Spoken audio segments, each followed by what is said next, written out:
So one thing I really like about exploring the woods in Midwest and in Minnesota in particular is there aren't really any natural hazards up there. We don't really have any poisonous insects to worry about. There are no grizzlies, and you just don't really have to think about things like that when you're out in the woods.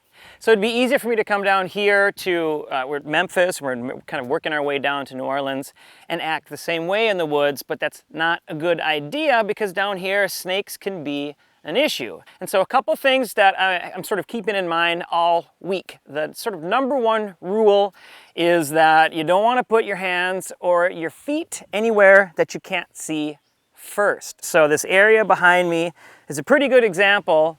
Like I said, where I'm from, I would run around and run through this and it's not a big deal. Here, especially if you're in an area where there are snakes, not so good. If there are a lot of snakes, not a bad idea to even have a walking stick and do a little bit of poking if you have to go through a very densely vegetated area. Another thing is to try to keep in mind where they like to hang out. So rattlesnakes, for example, large rock piles, things like that. Cottonmouths are known for sunning themselves in trees, often above the water. And so we've all heard stories about fishermen having a snake fall in their boat, and that happens because you're kind of fishing, a little bit too close to the shore, snake gets spooked, snake drops in boat, panic ensues. Doesn't sound like very much fun.